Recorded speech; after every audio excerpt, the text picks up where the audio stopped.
Welcome back to the Between Breaths podcast. I'm your host, Jacko, master trainer and mentor with the Oxford Advantage, and we have a fantastic guest for you this week. Someone I've been looking forward to talking to on the podcast, and because there is something we share a great passion about, and we had a bit of an ad hoc meeting and conversation at Perform X Live where we were both speaking at a few months ago.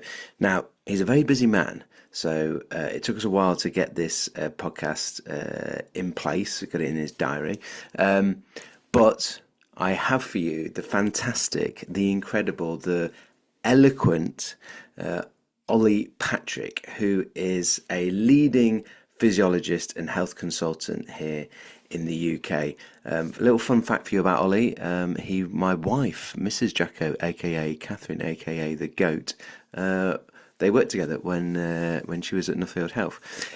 Anyway, the podcast itself is about two key topics, and these, ironically, are Oli's favourite two things to not only talk about, explain, and educate about, but also to try to understand and optimize and measure with clients that he works with. So these two topics are VO2 max and also HRV, heart rate variability, and not just for performance parameters for athletes like I work with, but also from a longevity and a health perspective. So we have both those two things discussed on the podcast, VO2 max and HRV, but also from the two angles of from a performance and athletic like potential perspective, but then also from a longevity and health and well-being perspective. You're going to absolutely love this podcast. It was absolute joy to connect and speak with Oli again, and I thought this podcast was going to be good, and I want to say it didn't disappoint, but it was better than that. It was freaking awesome.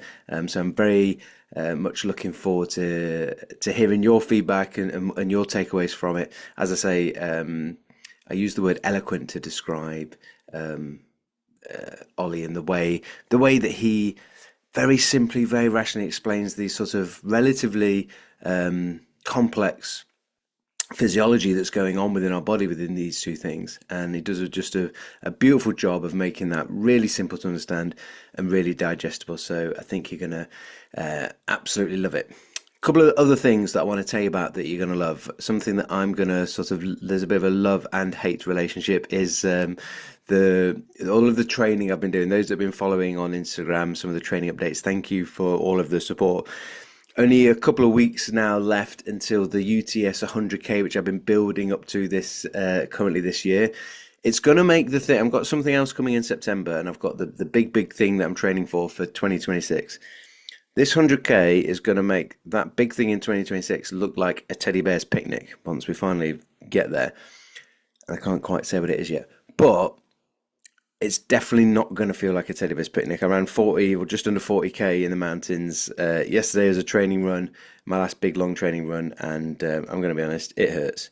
And 100k is going to hurt anyway, and 100k with 6,500 meters of elevation in the Snowdonia mountain range is definitely going to hurt. One thing that hurts when you're running, if you don't fuel yourself and also the conditioning, but something I found out around the electrolyte balance is cramps. And so and there's a podcast sponsor we've had for a while, I just haven't mentioned this actually recently, but HMN24, the electrolytes, I've got those on the video now looking, I've got like the 2 sachets here. I have not had cramps since using appropriate electrolytes. These are the ones that I will be using and have been using for a long time now, and I will be using those in my water pack for the UTS 100k, but I use it in every single training session that I do. You can get 10% off with the code JACKO10 at hmn24.com/Jacko. There'll be a link in the show notes. I mentioned, so two other things coming up. I mentioned about a 10-week breath training program that I'm putting together, and a few of you contacted, go, hold on a minute, when's that starting? Well, I'm finalizing the details of that and finishing filming the final bits of content. It'll be a mixture of like pre-recorded content, but also some Zoom sessions. That will be part of a 10-week program that I'm really excited about for you. That's going to be toward probably September-ish time is when that's going to come out. But for those of you who are super keen and want to get on board before then, I've got the next 3-week breath holding course. That is going to start. It's online via Zoom over 3 weeks, 3 of those sessions, all of them done via Zoom and coached by me. It's one of the most popular live courses that I teach.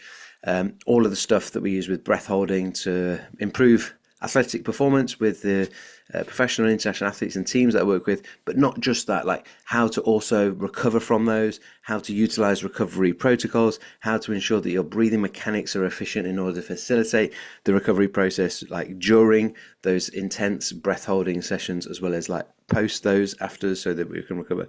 All of that is included in the course, and you get lifetime access to all of the replays. So this is one not to miss out, and there's an early bird offer that's on until the middle of June. So the full price is $195. There's an early bird offer where you get it discounted to $149. Now, if you're a podcast listener and you use the code podcast10, you get an additional 10% off that early bird offer, because the early bird offer is automatically set. There's no code needed. But if you use the code podcast10, you're going to get yourself an extra 10% off. So it's going to make it like 130 quid or something, whatever the math works out as of that. 3 live sessions with me, and then lifetime access to all of the replays, plus tutorial breakdowns of all the exercises and protocols that we use during that course. So that's coming up on the 1st of July. It starts, the early bird ends 15th of June, and podcast 10 is the code to get yourself 10% off. Now we can get into this fabulous podcast with Oli Patrick on the Between Breaths podcast. We enter this world taking our first breath, and sadly we leave this place taking our last. And what I want to do with this podcast is to explore what happens between those breaths. I'm David Jackson, Jacko, and this is the Between Breaths podcast. So Oli, welcome to the podcast. Thank you for sharing some time with us this morning. Absolute pleasure. Delighted to talk with an expert. I'm nervous here actually, Jacko, because I think there's a few things you definitely know more about than I do. So this should be a fun discussion. Yeah, that's very kind of you, but we all know what we know, right? And we don't know what we don't know, and we get in trouble when we don't know what we do, we only get in trouble when we don't know what we don't know. Does that make anything? I think that makes sense. It is. That's the Venn diagram described. Yeah, yes, perfect. So we met before Mex. What was that? A couple of months ago, and we had a fast-paced conversation around VO2. I was presenting a little bit of some stuff and research on that, and that's a big area of interest for you. There's 2 things, just to set this up for the listeners, 2 things I think that we're going to be able to take a bit of a deep dive into with your expertise as a physiologist and wellbeing consultant around VO2 max and HRV, 2 really hot topics at the moment in the world of performance, but also in the world of health. And some people will have potentially a slight misconception that, or when we're talking about VO2 max and HRV, we're only talking about performance. So maybe they're not seeing the health side of it. So it would be good to shine a light on both those 2 things. And is it okay to start with VO2 max? It is. I mean, the fact that these are my 2 favorite parameters, and I don't want to be that guy who's got favorite parameters, but these are, so heart rate variability and VO2 max are my favorites. So you're asking me to choose between my favorite children. But VO2 max is a great place to start. Everyone's got I haven't got children, but everyone's got a favorite child, even if they just pretend that they don't. Yes. So just let's because even sometimes people from a starting point might be like, well, I've heard of it, but don't actually VO2 max. I know it's something to do with oxygen, something to do with maximum, because those words are in the. But what actually is it in really sort of layman's terms? It's a great place to start, because it's become a part of modern verbiage, and people just don't take the time to explain it. So VO2 max is the maximum amount of oxygen a human being can consume in 1 minute of exertion. Fundamentally, we are a machine that runs on oxygen, as you'll know better than most, and our ability to consume oxygen will define the amount of work we can perform.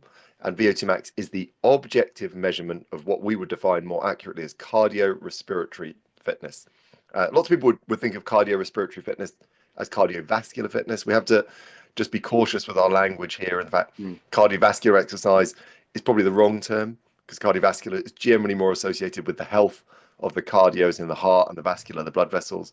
Yeah. But cardiorespiratory fitness is my ability to drag air out of my environment, whip it into a usable form of oxygen in my blood, get it to my tissues, use it, get rid of the carbon dioxide that is the sort of the waste product of that.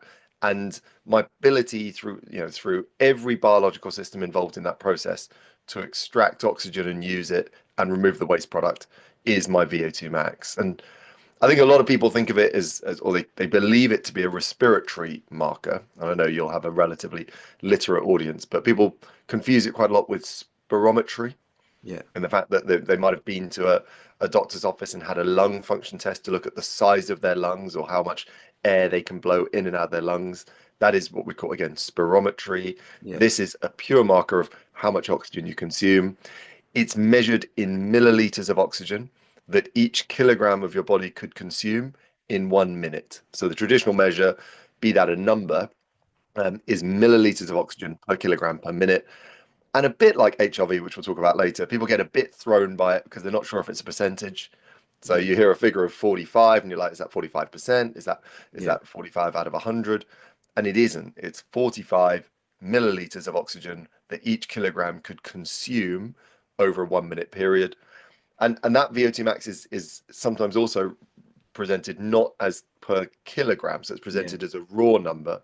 So if I had a 100 kilogram individual with a VO2 max of 50 milliliters per kilogram, I always do 100 kilograms, Jacko, because my math Make the math easy always. Make the math easy. So if I had an individual who weighed 100 kilograms with 50 milliliters per kilogram, they may be given a VO2 max of 5,000 milliliters per minute. And that's basically the number before it's been divided by the weight in kilograms. Yeah. So you might have people talking about 5 liters, and you might have someone else talking about 50 milliliters. It's the same number. Yeah. It's just the absolute number versus the relative. Yeah. And that figure is where we get confusion between, again, spirometry and lung, air intake, and VO2 max, which is oxygen consumption.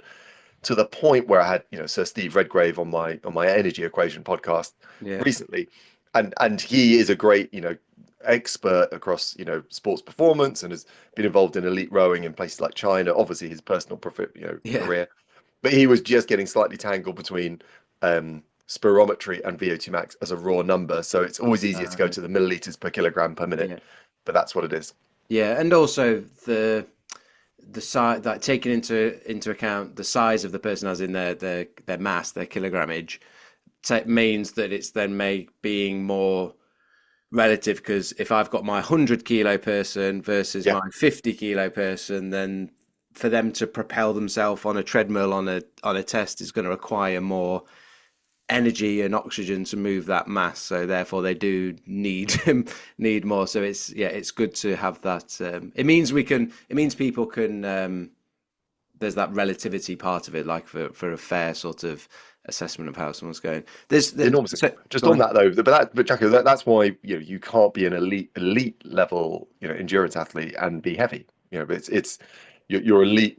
Your best in super endurance athletes, Tour de France cyclists or elite marathon or ultra marathon runners. They have very light weight because fitness is relative per kilogram. So of course, when you see a 100 kilogram athlete running a sub 3 hour marathon, that is an extraordinary physiological feat, because they fundamentally, if you maybe we should do marathon time should also be done per kilogram. That would help me. I think there's a great argument for that. Let's change the world records to per kilogram, and take age into account. That would really help me. And I'm old and too big. Yeah, if you take a male over 40 who weighs north of 85 kilograms, yeah, I'm probably not. No, I'm probably shy of 85 these days. well, but what you're combusting from a performance point of view at your age and your mass is an extraordinary capacity compared to a 30-year-old 65 kilogram guy, right? So Yeah, you've built a much bigger infrastructure, but when you dilute that infrastructure across that tissue volume, yeah, it doesn't end up as spectacular. And when we come to look at performance versus health, I will raise that challenging thing. You don't see many 100-kilogram 80-year-olds, yeah, right? yeah. And there's a good reason for that, as we'll probably touch on later. Yeah, yeah. Well, I can tell you for sure, when I was running out of Beth Gellet on the second climb of the Early Marathon last October, and people were just much smaller, lighter people were bouncing past me, Yeah. and their choice of footwear that were like sort of springs probably made a difference as well. But that aside, I was cursing the bicep curls I'd been doing and why I was carrying 85 kilos around with me right well now I'm probably about 82 kilos or something, but anyway, um there was something you made a really good or really interesting point about the language, and when you use that like respiratory and talking about the difference between um the spirometry and the VO2. A big distinct difference there that would be nice to touch on is um one is looking at how much air can you get in and out of your lungs, Yes. and the other is looking at how much oxygen can we use, because this is one of the things that we see with breathing, and unfortunately a lot of the well we'll get to this is that those two things are not the same, and that's where then like efficiency of how we're mechanically ventilating comes into a lot of the research that I've been looking at recently. And I think that air versus oxygen is always a good place to start. Yeah, Air is the volume of the raw material. Oxygen is my ability to mine it, to pull it out. yeah, nice. And when we look at, because ventilation is a huge part of cardiorespiratory. Really, if I look at VO2 max, it's got three key anatomical components. It's got my lungs, my ability to pull air out of my environment, do that effectively, and obviously remove the debris after I've done my energy transfer. Then we've got the pump, which is the heart, its ability to move blood, which is the vehicle that carries the oxygen around my body. And then I've got the tissue transfer. So point where the blood moves the oxygen into the demanding tissue and removes the waste product and gets rid of it. So we can often look at VO2 max having three significantly different Mm, anatomical components, you know, lungs and respiration, cardiac output, and tissue transfer. And all three play an absolutely critical role. Some have a greater volume of science against them than others. yeah. But as with all things science, your weakest factor will be your limiting factor. Yeah, no, really interesting, and it's really helpful to section those things out to make clear like what are those different markers. I think that is it fair to say that like typically our way of training to improve our VO2 max is focused on the sort of output in which I'm doing my running sessions around like, okay, I'm going to try and do some threshold and this, that, the other, and like how I'm actually training. And something that seems that I've experienced has been overlooked is even with some of the researchers that I've spoken to, where um, I'm saying, right, during this VO2 max, I got this mask on, so I can't talk to you, but Yeah. I'm gonna make some signals, and I want you to just note down what those signals are, because I'm doing something different with my breathing Yes. at those points. And they're like, Yes. okay, but sort of their response is a bit like, well, it doesn't matter what you do with your breathing, it's not gonna make any difference. Yes. Yeah. And Um, that's really interesting. how do you sit on that? And if I've got some data to show that it does make a difference, why do you feel like it's been? Why is the respiration part, like the how I'm breathing? why has that been sort of overlooked as something that could actually be influential and I could train? It's a really good question. It's sort of sat around there's been data on it, right? But I think you have to work in, before we go to training, we've got to go to biological capability and Yes. say, look, most of my VO2 max will be determined by my stroke volume, which is how much blood my heart can pump per pump. And what we've got with cardiac output, which is a function of how much blood my heart pumps per pump, times by how many times my heart can beat per Yeah. minute. We have and studies might be 75 to 85% of my VO2 max will be determined by those two parameters, Yeah. because that's the most malleable and adjustable part of my physiology compared to others, Yeah. and B, that is the fulcrum. How big is my heart and how many times it can pump a minute? And of course, if I take someone who's got a traditional stroke volume, so their heart pumps out 70 mils of blood per pump, and they pump 72 times per minute, they might circulate 5 liters of blood over the course of that period of time. That's Yeah. great. If I can increase that stroke volume by making a bigger, stronger heart to 100 milliliters, that same 72 beats has had a remarkable change on the Yeah. volume of circulatory blood. Yeah. If I can then, through training, create an increased elasticity of my heart and increase my maximum heart rate, and we see higher maximum heart rates in trained individuals, Yeah. and higher maximum heart rate is a fantastic sign of a good cardiovascular system. So here I'm using a different language. Yeah. Then we've got an unbelievable combination of a heart that can beat more and pump more per pump. So Yeah. that's incredible. And So you've I got think to do so you've got to do the physical training in order to make that happen. 100%. So that's nothing to do with weight. That's nothing to do with any factor other than I have progressively overloaded my heart Yeah. so that it was the limiting factor. And as all things physiology, my body's gone, if the number of times my heart could beat and the volume it pumped per pump was the limiting factor, I'll increase it, I'll change it. Yeah. And the beauty is it will try and do that at every stage of life. But if I take a deconditioned 25-year-old and get them on a quality 6-month, 12-month cardiorespiratory training program, at the end of it, they will have experienced left ventricular hypertrophy. So the part of their heart that physically pumps blood out will be thicker, more strong, Yeah. and we would hopefully have seen their maximum heart rate increase slightly from the traditional 220 beats per minute minus your age is your predicted maximum heart rate. Yeah. We should see a slightly heightened level of that. And now, that person went from barely being able to run a 5K Yeah. to being a pretty accomplished 10K runner, or maybe half marathon, Yeah. or beyond. So the work you can achieve when you can circulate more blood is Yeah. impressive, and VO2 max would correlate with that. In the hierarchy of things, because ventilatory capability, breathing has a significant role. And of course, the two groups that we know it's absolutely definitively important in are elite athletes and people with respiratory disorders. So that I'll come to that in a minute. But before I get to ventilation, I've then got probably hemoglobin concentration. Yeah. So taking someone with anemia who hasn't got much hemoglobin. So hemoglobin is the element within your blood that carries the oxygen.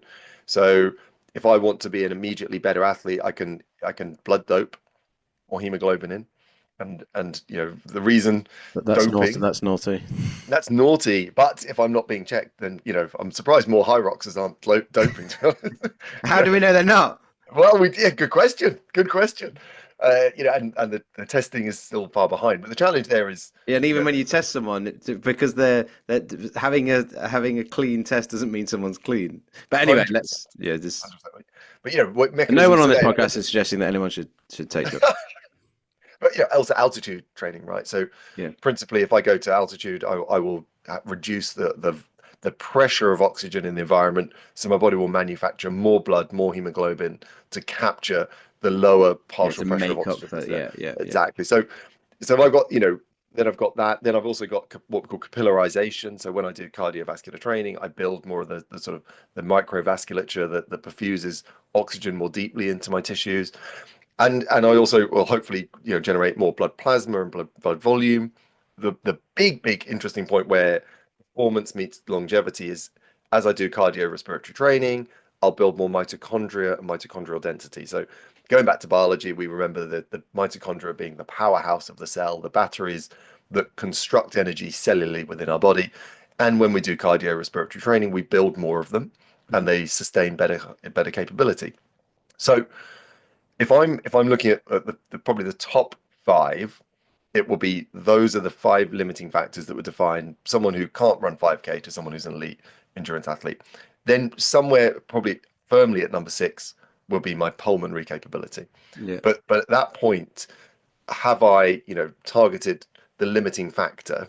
And if the limiting factor isn't respiration, then nor would it be necessarily the first thing I would turn to Yeah. in the gen pop.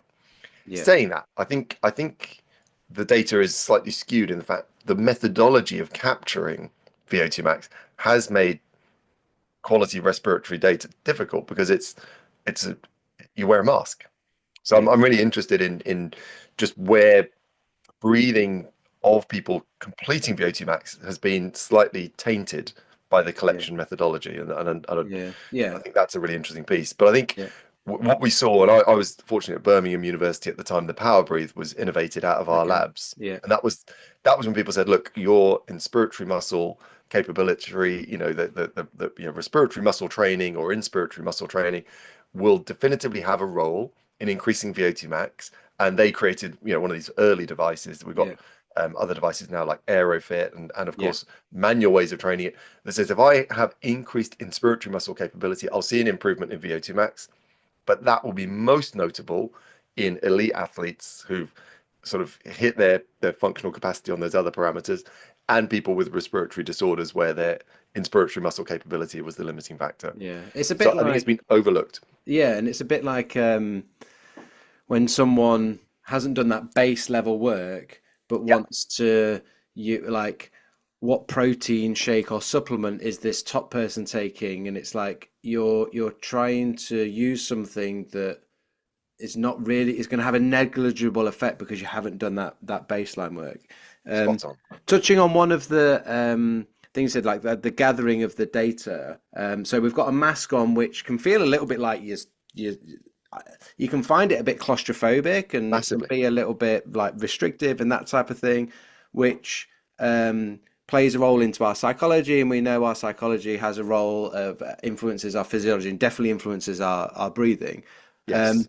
but taking those things aside, it's definitely worth noting those, because people, if you're really into this stuff, what I recommend doing is there's plenty of places around the country where you can pay quite a very reasonable amount of money to have your own test done properly to know what it is like, but also to know what it feels like. Yeah. Um, but yeah, one of the things that's interesting is that we collect data on ventilation during a VO2 max test, but we don't typically report it in the end like report that comes out. So Agree. Rarely. I had to ask for the just the raw data to go, and it just brings in nicely the two things you started at the front. There's like the spirometry and then the VO2, in that here's the total amount of air that you were ventilating in 1 minute, Yeah. and then here's how much oxygen you were actually uptaking. Yes. And within that, then we can also get things like tidal volume, and we can get breathing rate as well as the heart rate. That gives us a bit of a picture to go, I've now got some understanding of like how much air I'm actually able to ventilate, but how Yeah. is that related to how well I'm oxygenating or using Yes. oxygen? And Yeah. so there's a like an efficiency ratio that is being studied more now of like what's my VE, so my total ventilation divided by my VO2. And Spot what on. then gets really interesting that I've seen with that is that depending on how someone is able to ventilate will affect how well they're doing. Like one good example is there was like me and my mate, and he could ventilate at his VO2 at his max. He could ventilate more air Yeah. than me, Yeah. or say could or needed to is probably Yeah. also a fair thing. But then Yeah. what was interesting was even though I was ventilating less air, my oxygen extraction or utilization was higher, so I was more efficient at it, and my VO2 max was higher than his. My output was higher than his, but I was breathing less air. And for a lot of people, I just think that's a really good conversation to have to get a head around of going like, it's not just that like whether someone can get more air in or not. Like the respiratory muscle strength Absolutely. training, for example. Sorry, this is Yeah, turning into just a bit of a blur, but my last little bit. The respiratory that's muscle great. strength training could be interesting in that then trying to decipher did my respiratory muscle strength training allow me to ventilate more air, or did it allow me to ventilate air more efficiently so that oxygen is getting into lower portions of the lungs and diffusion being better? Or did the strengthening of my respiratory muscles mean that the energy and oxygen required for me to breathe, which can be when it's nice and efficient, like 10-15%, or when it's inefficient, closer to 30%, was I spending less energy and oxygen on breathing, and Yes. therefore my VO2 overall goes up because less is spent on breathing? Yeah. Oh, And and all those things. all those things. And I think some people start to consider that. That pushes into those two categories. You say those people who've got the sort of foundational elements would now be interested in exploring ventilatory efficiency and tissue transfer and what are the factors that affect that. And as you say, if I can use oxygen more broadly into my lungs, then of course I would expect a greater percentage of that air to translate into oxygen, and that would lead to a better VO2 max. So, the idea of raw volume equaling raw respiratory volume being the determining factor of VO2 max is certainly, well challenged. What are the behavioral slash training factors that improve that tissue transfer? Bit of an unknown, or in terms of early data, and I think Yeah, we know when people have got diseased lungs or someone's had a part of their lung removed and had a lung cancer or COPD. There's good studies around that, but the gen pop is the way in which we're breathing a significantly under apportioned rate limiting factor in VO2 max. I think it's a really interesting question. yeah, Yeah, I think I've obviously followed your work and Jamie Clements, so I had the pleasure of working with yeah, and understanding the critical role breath plays in everything. So I've yeah, had my eyes open to that, and of course breathing gears, etc. I think it's really interesting that when we look at VO2 max, that in many cases your nose is clipped because you're sort of we want clean data, and the mouthpiece requires the nose to be occluded in many cases. So you have this environment which isn't just about VO2 max, it's about your entire pathway from low intensity yeah, exercise transitioning through energy systems, as we'd call it. So the human has got these three different big energy systems: our phosphagen system, our glycolytic system, and our aerobic system, which again we could do a different pod on. But yeah. fundamentally, as I move through different energy systems, me having to start the test breathing through my mouth is quite an interesting concept that Yeah, when I you wouldn't typically need to do that at that low, it's like you're know. going flipping. Yeah, yeah, You get a higher perceived exertion for lower relative effort yeah, earlier on into the test. And of course, in all things, what's interesting when you are involved in true VO2 max testing, very few people get to a true VO2 max.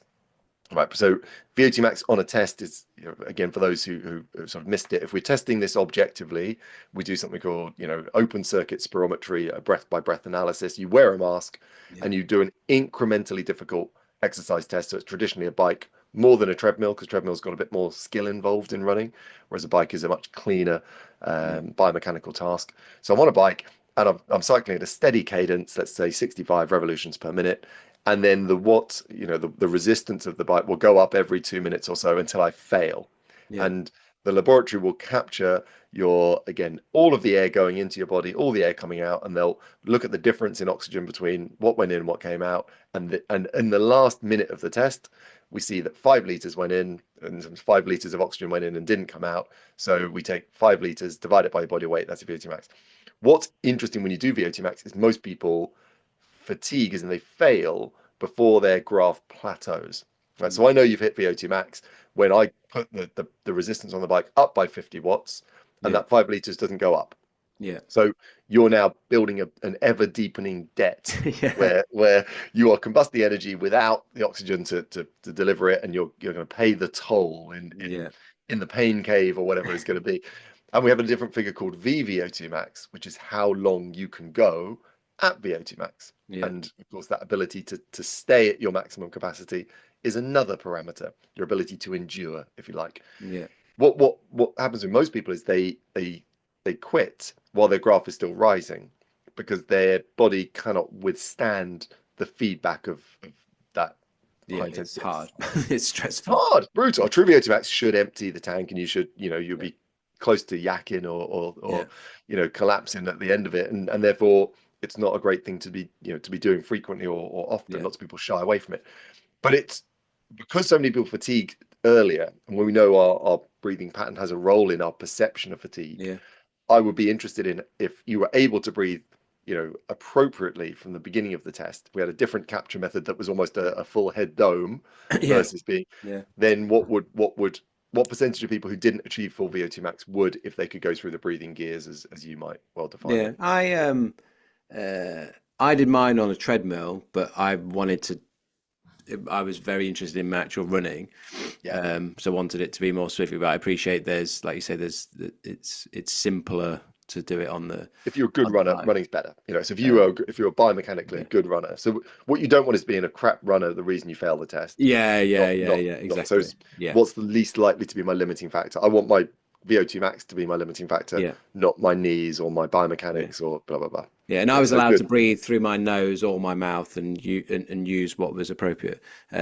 But yeah, there was. I wanted to. Yeah, so something that there is more literature on now. I was doing a lot of research for the book that I was writing, where they have got some studies comparing amateur versus elite athletes and looking at the way they ventilate.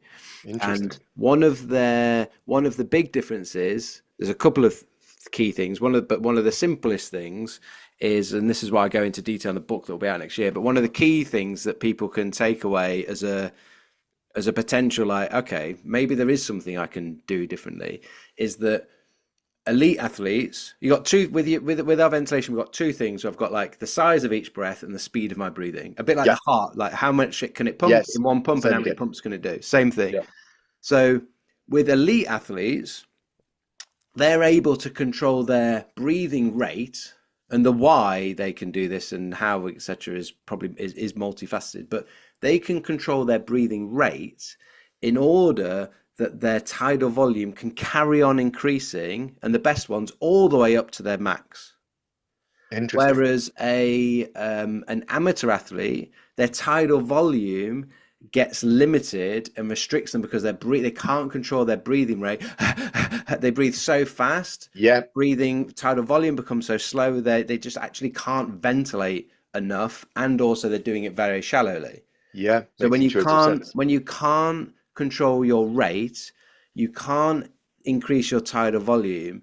And I think off the top of my head, I'm trying to remember some of the numbers. It was like, you know, someone's an amateur an amateur runner that isn't good at breathing would be. It was something really really low. It was like 35% or something of their VO2 maxes when they start getting their tidal volume starts getting restricted. Really interesting. And this is that's a logical trade-off, right? So my tidal volume, the total amount of air I can inhale and exhale in a breath. So that could be 3 liters, could be 8 liters. There's a big variance there. I think Matthew Pinsent had the highest recorded tidal volume, and I've got a feeling it's 13 liters, something like that. Does that ring true? Yeah, it's extraordinary. So Yeah, that's it's something quite it's like remarkable. double a normal person, maybe. It's double and all that. Yeah, I think 5 and 6 is a pretty Yeah, good volume in this. So it's something remarkably odd, and yeah. I'm open to being horribly But sense it, checked. yeah, but it's yeah, But it's yeah, massive. we're happy But it's to the volume, yeah, and obviously, what you're in that weird trade-off is I'm looking for these shorter, sharper breaths, but how much of that total yeah, tidal volume can I capture? So effectively saying there, those people who sort of over respirate, who breathe too quickly, do so at the expense of shorter volumes of intake, and that would again both rate limit the oxygen that enters my tissue, but also increase my perception of exertion. yeah, And exactly. to me, that feels entirely logical. The working out what the sweet spot is then of Yeah, what is the right respiratory cadence at max, and working on the basis that logically it'll be slower than you would like. I would imagine. yeah. I guess it's like it's the difference between me just being on auto and Yeah, what and also what is my auto? Like, for example, I had an athlete started his first session yesterday, an Olympic athlete, super high level. Mechanically, the way he ventilated was all rib cage, in that it was Yeah. like he could open and spray his rib cage, so Yeah. intercostal strength, etc. But the activation of his diaphragm, and we got there by the end of the session, but he couldn't really use his diaphragm. And there was Interesting. some interest, like he had great six pack abs. There was a lot of like tone in and Yeah. around that musculature, Yeah. which is potentially restricting the diaphragm to move. So we did some very simple work that has that helps him do that.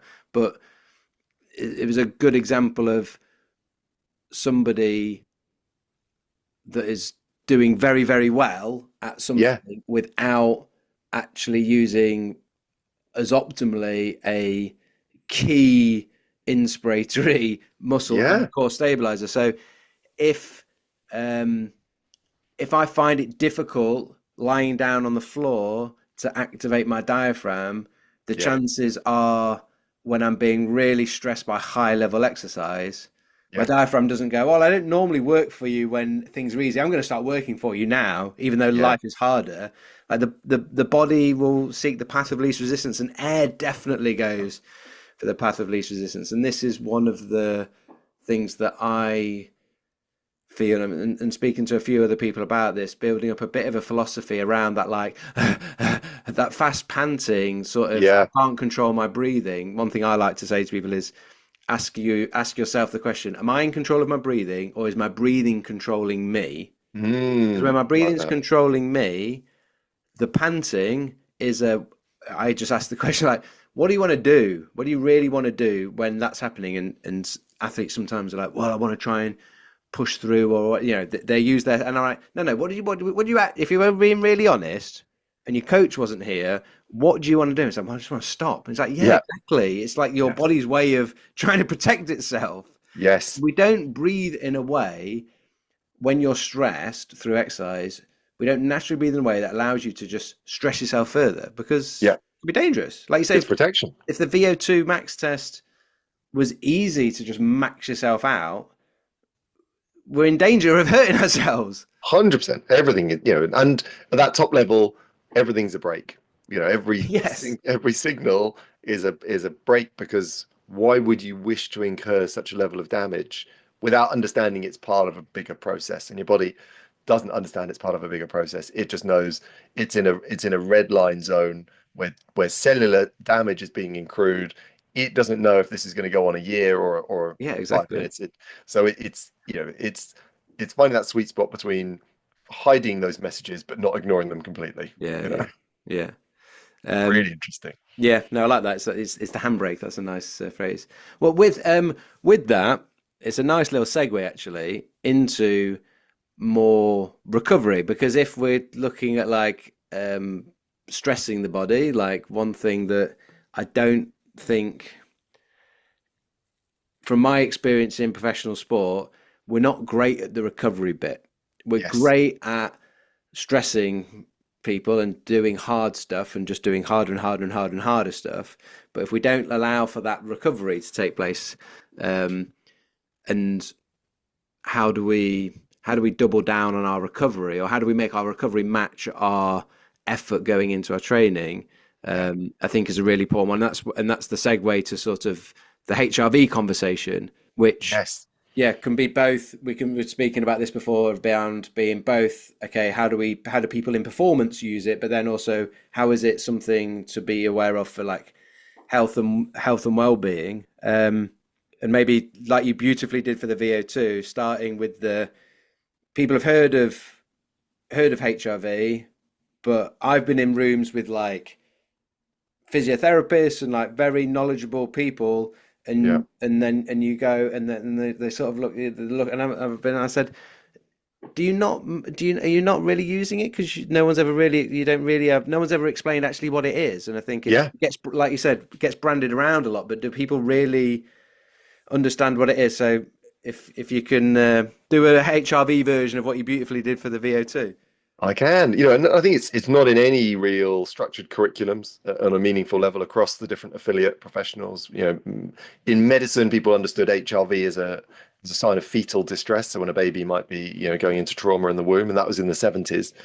HRV, so it represents heart rate variability, which in simple terms is the fact if my heart beats 60 times in a minute, I'm hoping to God it's not beating metronomically. Right. So my heart does not But beat, that's what, once. but that's what we like, but until you've learned this, you totally would Feels expect, illogical, right? oh, Because that sounds feel, healthy, a nice yes, regular, and of course we hear the phrases like an irregular heartbeat, and yes. we sort of find ourselves between, is this a cardiovascular parameter or Mm. is this something else? And we have to separate. This is not Heart rate variability is not a parameter looking at the regularity of your heart from what I would call an electrophysiological point of view. We're not checking for an irregular heartbeat or an Yes. arrhythmia, or you've got your Apple Watch looking for atrial fibrillation and all these terms that get bandied about. And the bin. HRV is looking for very simple terms, it's trying to quantify the activity of a nervous system. Yeah. And I find it so interesting that HRV has become this sort of hero parameter Yeah. in many ways. For me, it's my favorite. I said VO2 max and HRV are my favorite. I think HRV's got, VO2 max, and I'll just one quick caveat, is the single best parameter that predicts life expectancy. And that is broadly unequivocal. And if I increase your VO2 max by 1 milliliter, Jacko, I will get a statistical 45 days life expectancy increase.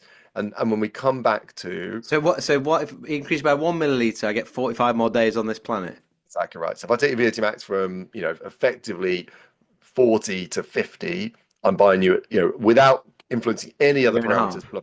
I'll get you a year guaranteed, guaranteed, locked in, Guaranteed. Right, I'll guaranteed. hold you to that. I'll I hold you to guarantee that. life. So, But will it and the be VO2. but will it be a good year or Well, the idea would be it would be a functional year. So, yeah, yeah, given yeah. that it's also the biggest determinant of late years functionality, alongside retention of muscle mass, which is why you're Yeah. still doing your bicep curls, thank God, Yeah. and long may they continue.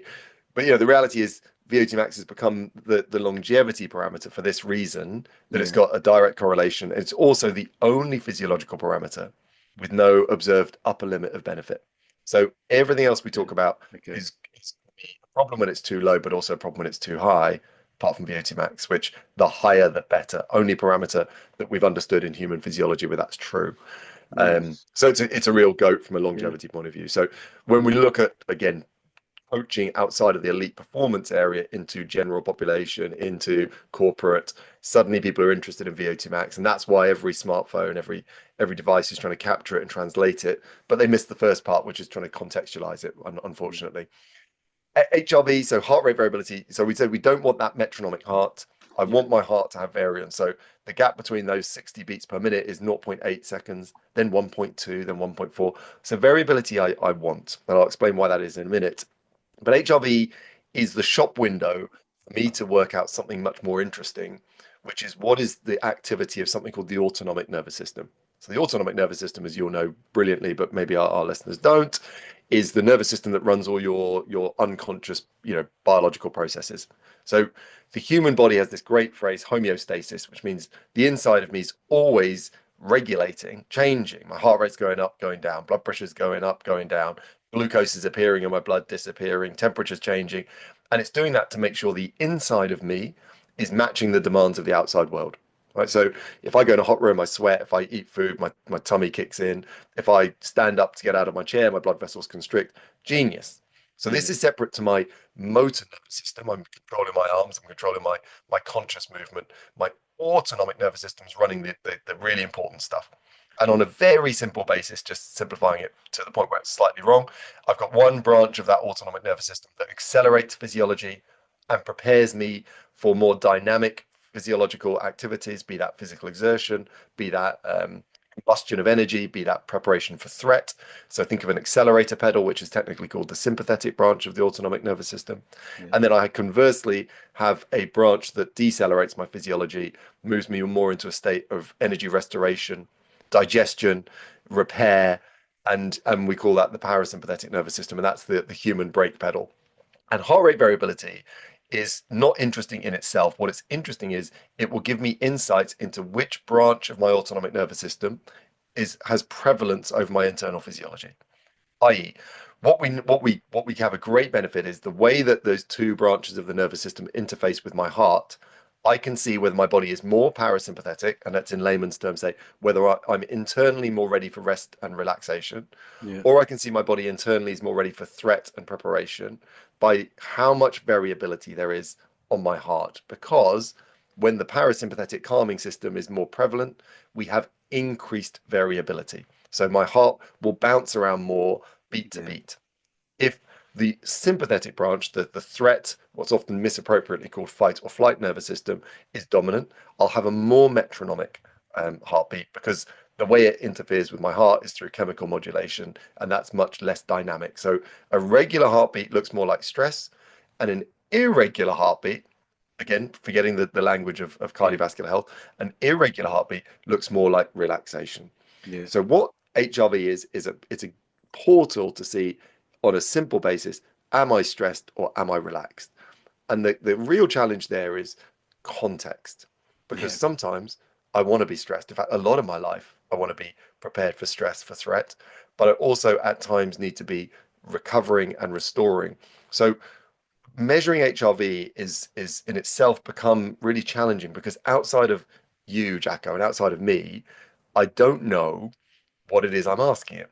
And what's Yeah. really interesting, which is completely different to VO2 max, is your individual number does not carry clarity, right? So if you've got a VO2 max of 58, 60, and looking at some of your performances, I'd be surprised if you're not into your 60s or sort of I low was I was 60s, just I was just below 60, just but below 60. Okay. maybe over When 50. that's again I remember I'm at old. 80, well, at 83, 82 kilograms plus being north of 40, if you're anywhere north of 55, you're a rock star.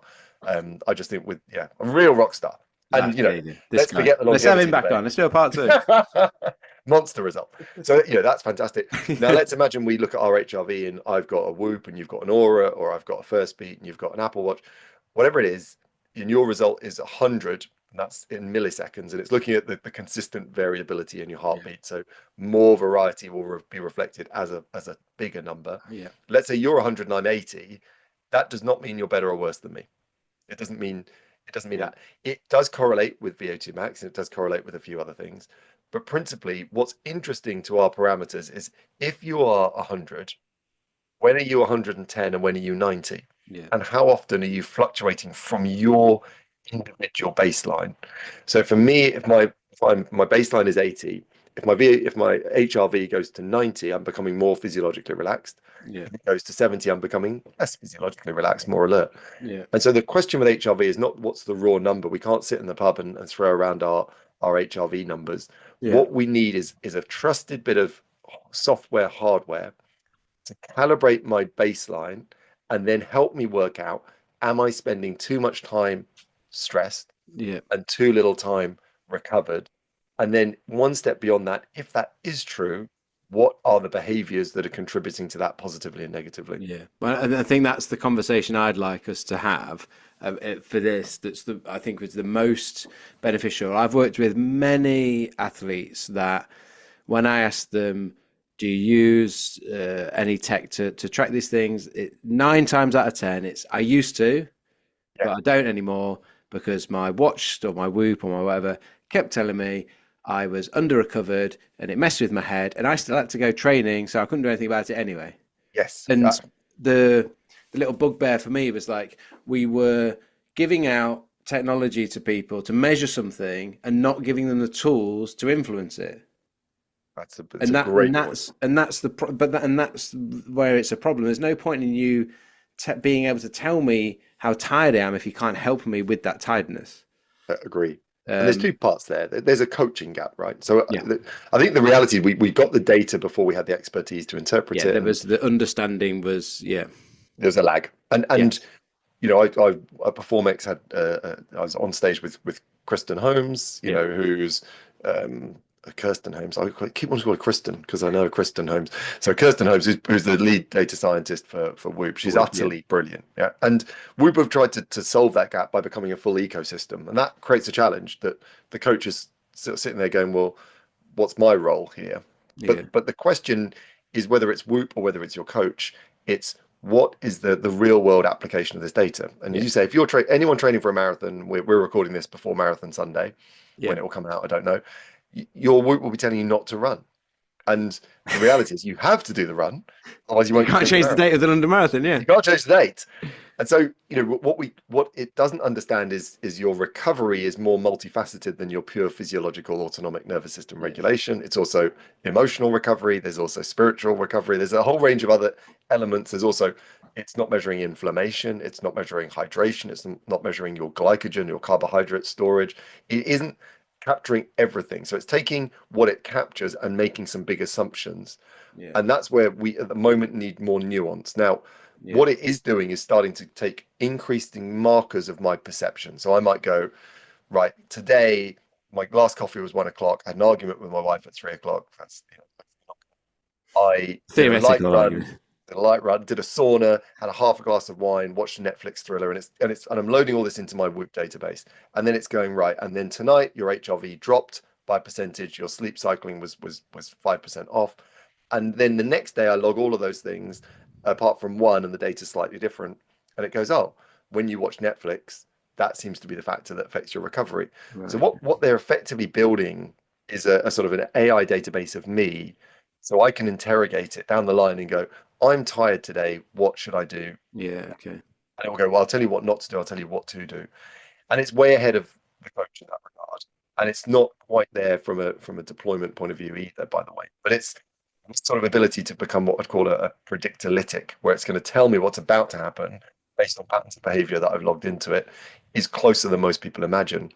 And I look at that room of professional athletes and coaches and say, you have to get on the HRV bus, because this is a performance parameter that if there is inadequate recovery over time, it will impact on performance, but Yeah. more importantly, it will impact on health. So Yeah. when I was involved in delivering top end health assessments, if I saw chronic inadequate recovery, and let's put this into HRV, so consistently low HRV compared to your predicted baseline, then you'll be dysfunctional. And what do I mean by that? Well, autonomic nervous system regulates blood pressure. So if you've got low HRV, you should have higher blood pressure. It regulates your body's anti-inflammatory processes, so you'll be more inflamed. Yeah. It regulates your glucose control, so you might be insulin resistant, raising glucose towards type 2 diabetes. We may find IBS or digestive discomfort because it regulates your digestive capability. Mm. And I can't tell you, Jacko, how many times Yeah.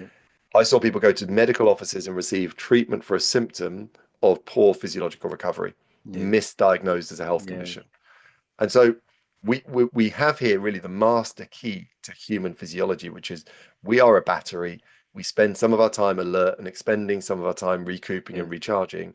And modern day living, everything from the digital environment to heightened training to 24-hour global cycles to too much noise, too much light, Yeah. is disabling our natural ability to go into physiological calm, parasympathetic tone. And you need to work out how you get out of being perpetually stimulated. And a smart wearable can help you personally curate your journey to better recovery. Yeah. And I'm using recovery in the sense of, do I spend enough time recharging rather Yeah. than did I get rid of delayed onset muscle soreness and Yeah. Yeah. edema and Yeah. inflammation after a hard run? And I always think recovery, we've got to split into two clear camps. There's you as an athlete going for your training today and you not being sore tomorrow. So return to play.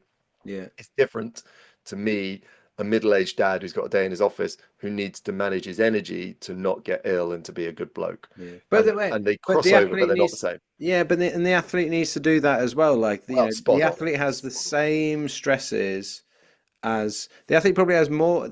The thing with the athlete is that when we look at professional athletes from outside, we see all the rainbows and sunshine and roses, whereas on the inside, it's like, well, having been there, you have your normal stresses of life, Yeah. plus your sport that you started doing because you love it, then Yes. becomes your job. And then it's not just for the love of it. There's a lot of stress around performing. So then you've got to like deal with all that type of thing as well. So yeah, it's it's it's more as amazing as it is to have a career as a professional athlete, and we're all Yes. very grateful for those who've had the opportunity to do that. Like it also comes with its various stresses. So that one thing I did want to, if we've got time to just ask about like what are those things that an expert like you says, right, these are some things to explore, some tools to actually help your HRV go up? Because that was the thing I said, like we didn't give people the tools to get it go up, and Yeah, things like, things that are popular at the moment, ice bath, sauna, red light therapy, yeah, all cost a lot of money. But then you've got breathing, which can yes. influence it and doesn't cost a lot of money. I use all those things personally. One thing I always say is whatever Normatec or whatever whatever gadgets you use, you're also breathing whilst you're doing them. So the breathing can always be a stack on top of the thing. But what are some of your? I get the sensation. I get the feeling that you're gonna um, encourage people to find out what's works for them. Um, Always. I think there's keys reversing the thing that's disabling your recovery. So if you are addicted to caffeine, reducing caffeine. If it's alcohol, reducing alcohol. If it's a very high refined carbohydrate, hyperglycemic, sort of eating pattern, then reversing that. I would, not because I'm on your podcast, but breath is number one. Breath is number one, and also, for the reason that it's the only immediate modulator of the autonomic nervous system. Through the direct interface between our respiratory system and our autonomic nervous system through the vagal nerve, yeah, we can immediately induce parasympathetic tone through patterns of extended exhalation, through diaphragmatic breathing, through techniques, everything from, again, all the things that you'll have spoken about 1,000 times. So yeah, and your point there is extremely valid. How many other technologies are sweating their success off the back of being aligned with improved breathing?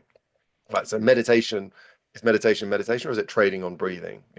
How do we separate the benefit of yeah, me? And I say that facetiously because I'm a huge fan of meditation. yeah, But being, let's take transcendental meditation or mantra-based meditation.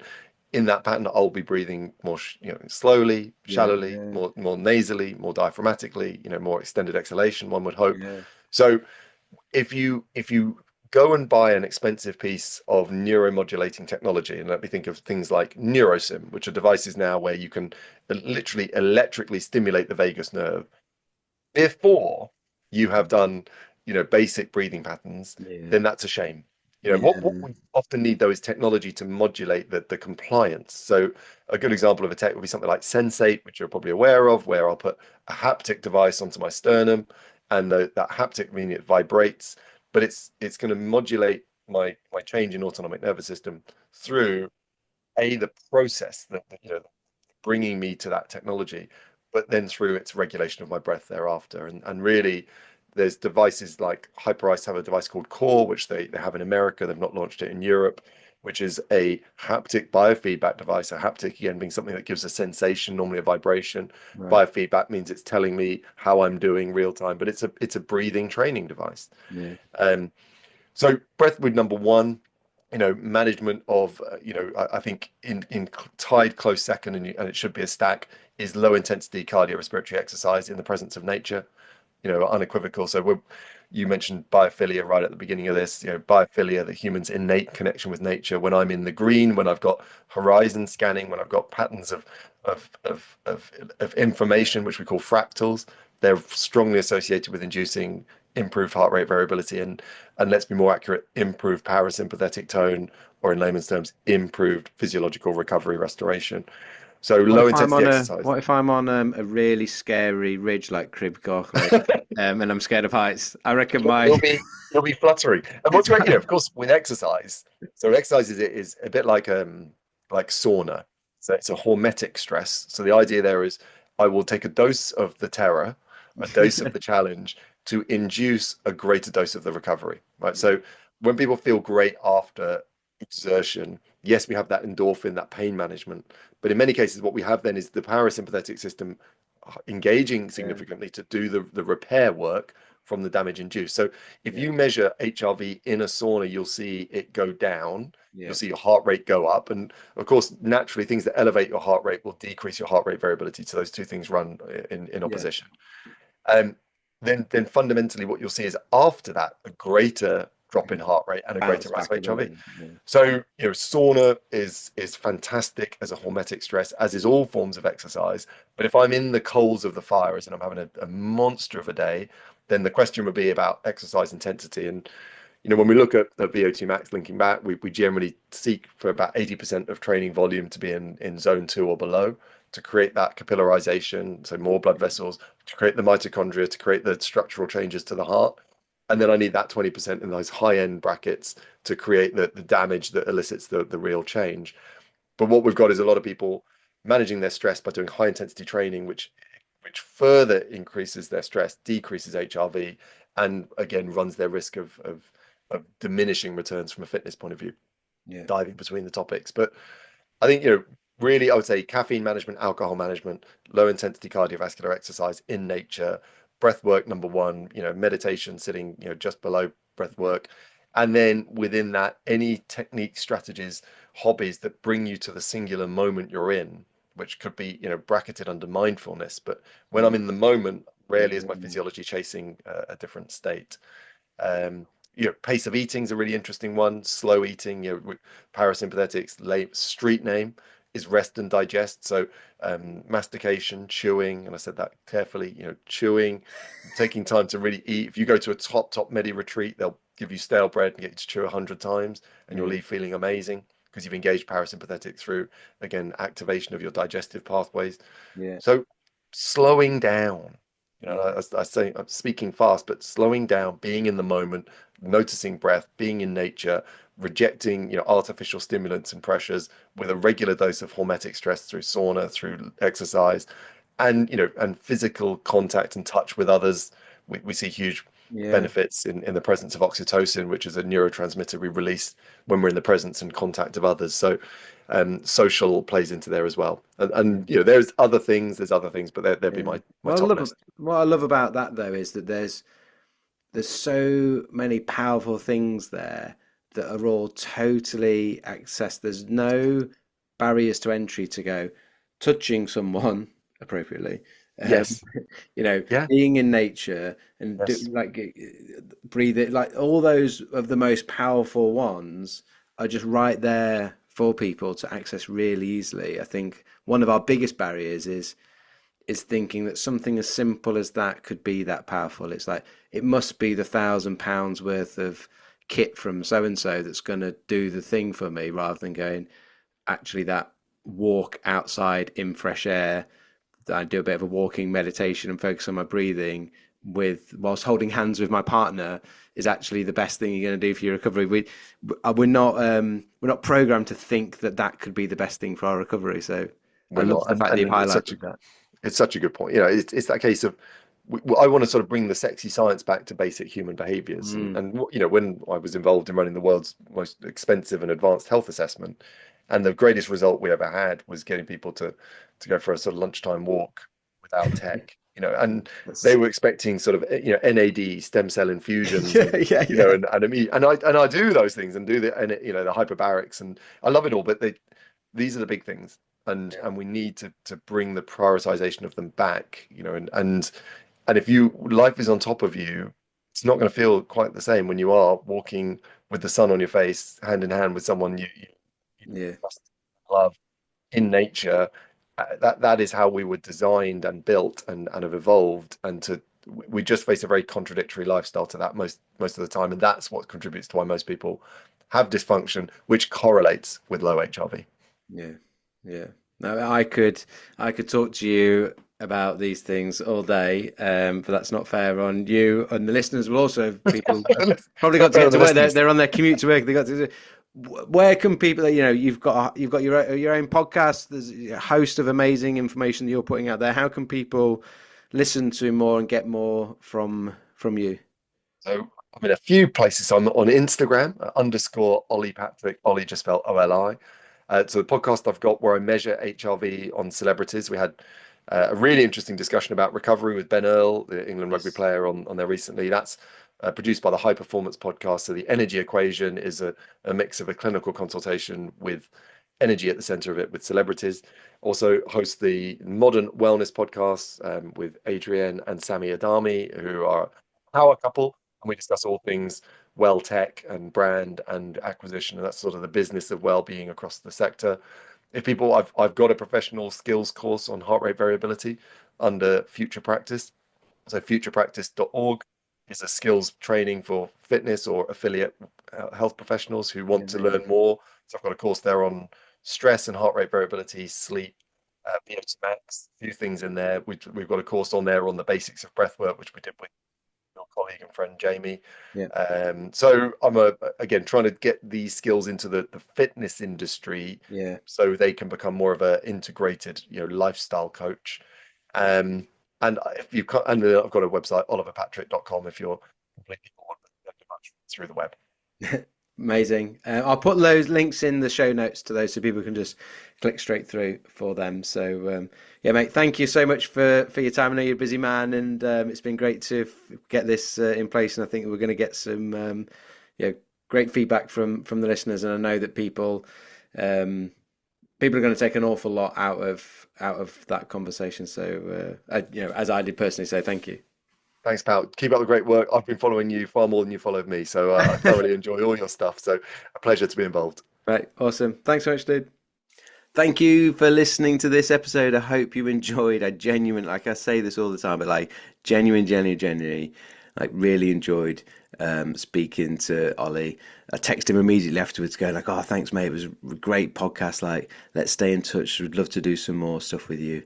And all the heart emojis and fist pumps and all that. And he's like, oh, yeah, Jacko, yeah, likewise, blah, blah, blah. So anyway, a bit of a bromance has started, let's say.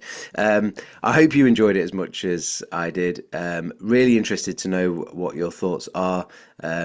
Whether you're more interested in the VO2 max or in the HRV or a combination of both, or what are the particular takeaways for you that you've taken from that. And I highly recommend you check out Oli's work either on his Instagram, links will be in the show notes for that, as well as his podcast, The Energy Equation, which is part of that high performance podcast group. So links for all of those things in the show notes below. And I'd love to hear from you. So either like sending us a message on Instagram or sharing this podcast with someone else that you think would find helpful, or a little screenshot on your Instagram stories and tag us in it with any of your sort of key takeaways that you found from this. Tag Oli as well, because he would love to see that too. Other than that, thank you so much for watching or for listening. If you subscribe on YouTube or on Spotify or wherever you listen to the podcast so that you can get more great episodes, I will do my best to get the best guests on here as possible, as well as bringing back a few non-guest episodes where you get the pleasure of just the ramblings and thoughts and the things that I'm finding interesting in my own head as we explore everything that happens between these breaths that we take. I've been Jacko, you've been listening. Till next time, keep it nasal when you can.